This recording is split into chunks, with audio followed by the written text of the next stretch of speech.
കുമ്പഴക്കുഴി കണ്ണാറുകരയിൽ പുതിയ വീട് വെച്ചത് 2 വർഷം മുൻപ്. പോയ വർഷം വേനലിൽ കിണറ്റിൽ വെള്ളം വല്ലാതെ താഴ്ന്നു. ഇക്കുറിയും കാര്യങ്ങൾക്ക് മാറ്റമില്ല. പ്രതിവിധി വീട്ടുകാർ തന്നെ കണ്ടു. 165 അടി കുഴിക്കേണ്ടി വന്നു വെള്ളം കിട്ടാൻ.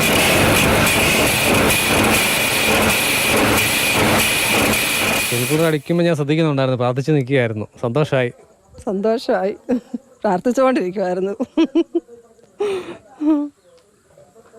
കഴിഞ്ഞ ദിവസങ്ങളിലൊക്കെ ബുദ്ധിമുട്ടായിരുന്നു.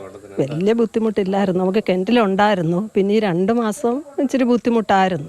അങ്ങനെ ഇത് അടിക്കാമെന്ന് പറഞ്ഞു. ഞാനും അങ്ങ് സമ്മതിച്ചു, ദൈവത്തിനോട് പ്രാർത്ഥിച്ചുകൊണ്ടിരിക്കുമായിരുന്നു.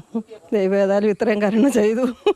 കിണറിന്റെ ആഴം കൂട്ടിയിട്ടും കാര്യമില്ലെന്ന് വന്ന ഘട്ടത്തിലാണ് കുഴൽ കിണറിലേക്ക് തീരുമാനമെടുത്തത്. കിണറുണ്ടെങ്കിലും നമുക്ക് വേനൽ കിടക്കാൻ പറ്റത്തില്ല അല്ലേ? വേനൽക്കാലത്ത് പറ്റുന്നതുകൊണ്ട് നമുക്ക് ബുദ്ധിമുട്ടാണ് 2 മാസക്കാലം. അതുകൊണ്ടാണ് ഇപ്പോൾ ഇത് ചെയ്തത്. ഇത് ചെയ്തപ്പം ദൈവാനുഗ്രഹത്താലേ ഇപ്പം ആവശ്യത്തിന് കിട്ടുന്ന ലക്ഷണമുണ്ട്. അത് തന്നെ, അതും വലിയൊരു ദൈവാനുഗ്രഹമാണ്.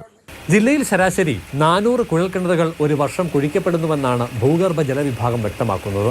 കൂടുതൽ പേരും സ്വകാര്യ വ്യക്തികളെയാണ് ഇതിനായി ആശ്രയിക്കുന്നത്. ഓപ്പൺ മില്ലിൽ ഈ ഉണക്കാകുന്ന സമയത്ത് സർഫസ് വാട്ടർ വലിയും, അപ്പം പിന്നെ വെള്ളം ഇല്ലാതെ വരും. അപ്പം നമുക്ക് ബോർവെല്ലിനെ ആശ്രയിക്കേണ്ട സ്ഥിതിയായി. കൂടുതലും ആൾക്കാർ ബോർവെല്ലിനെ ആശ്രയിക്കുകയാണ്.